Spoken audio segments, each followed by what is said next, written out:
Então, um exemplo aqui, a parte lateral de uma caixa é obtida dobrando-se uma faixa retangular de papelão de comprimento 60 cm e largura 20 cm. Determine as dimensões x e y para que o volume da caixa seja máximo. Tá? Então, a gente tem essa caixa aqui, tá? Essa caixa, cuja base a gente tem x e y, então a gente pretende dobrar essa tira de 60 cm por 20 cm aqui, de forma a obter as laterais dessa caixa. Então, de graça, a gente já obteve que a altura da caixa vai ser 20 centímetros. Então, o volume que eu vou obter dessa caixa, ele vai ser, então, a área da base, que é x vezes y, vezes os 20 centímetros da altura. Bom, aqui a gente já tem um problema, porque a gente já viu que aqui a gente já tem duas variáveis ao invés de uma. Então, a gente vai ter que deixar, a gente vai ver se o nosso problema ele já amarra uma variável em termos da outra. E aqui a gente já vê pela própria forma que a gente tem que dobrar essa tira de 60 centímetros, a gente já vê que x mais y, ou seja, 2 vezes x mais y, tem que ser igual a 60 centímetros. Então, daqui eu obtenho que o meu x mais y ele vai ser 30. Tá? Ou seja, se eu escolher aqui, por exemplo, deixar só y em evidência, eu vou ter que meu y vai ser 30 menos x. Então, isso aqui já vai me dar então, uma função de uma única variável, que vai ser o x, que ele vai ser então x, que multiplica 30 menos x, tá? Vezes 20. Ou seja, isso aqui vai me dar então, para o meu v de x, ele vai ser então 600x menos 20x ao quadrado. Tá? Bom, então aqui boa parte do problema já está feita. Essa é a função a qual eu devo maximizar. Agora eu vou usar, ou nesse caso maximizar, porque ele quer o volume seja máximo. Tá? Então aqui eu já consigo então obter os pontos críticos da minha função. Lembre-se que os pontos críticos podem ser os pontos onde a função tem o seu mínimo, onde ela tem o seu máximo. Tá? Então aqui, como eu já tenho uma única variável, eu vou fazer d dx, a derivada desta função aqui. Então a derivada dessa função vai me dar o quê?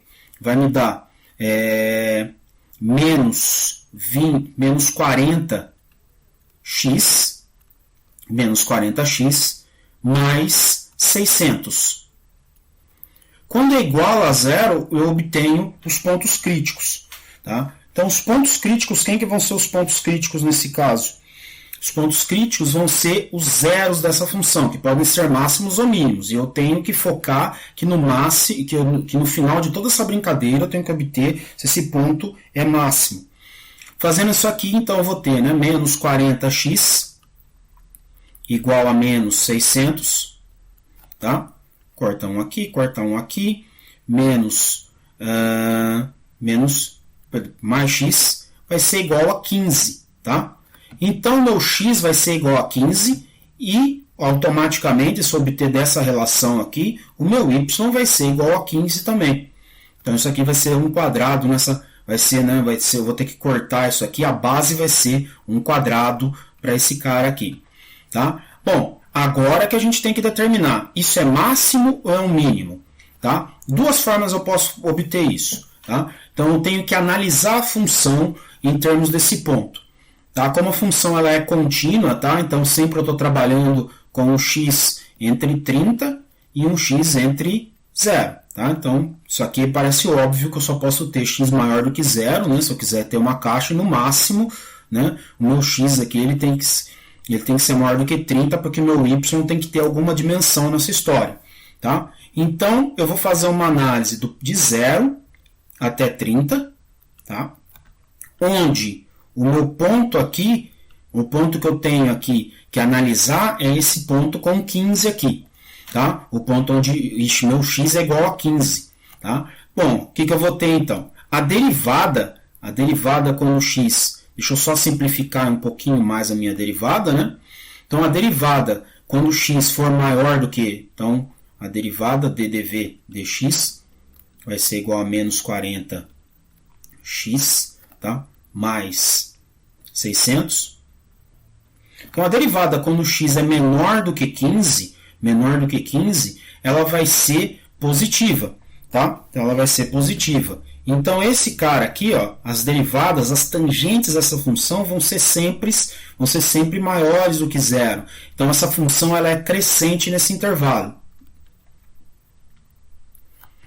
Em x igual a 15, ela vai ser exatamente zero, tá? E aqui, quando x for maior do que 15, tá? Só a gente analisar, colocar um valor aqui, por exemplo, maior do que 15, a gente vai ver que essa função aqui, as derivadas vão ser sempre negativas, ou sempre a minha função ela é decrescente nesse intervalo. Bom, se a função sobe, atinge o valor da derivada zero e depois ela desce, a única opção que eu vou ter é que essa derivada aqui, que essa derivada seja o valor onde eu obtenho essa derivada, vai ser o ponto de máximo da minha função.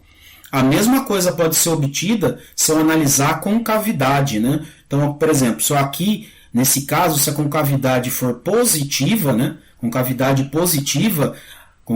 ou seja, a derivada segunda, meu dv2 dx2 for maior do que zero, eu vou ter um mínimo nesse cara, que é justamente o que eu não quero. Mas se meu dvd2 dx2 for menor do que zero, eu vou ter o máximo para essa função. Então é exatamente o que eu vou determinar aqui. Pego esta derivada aqui, tá?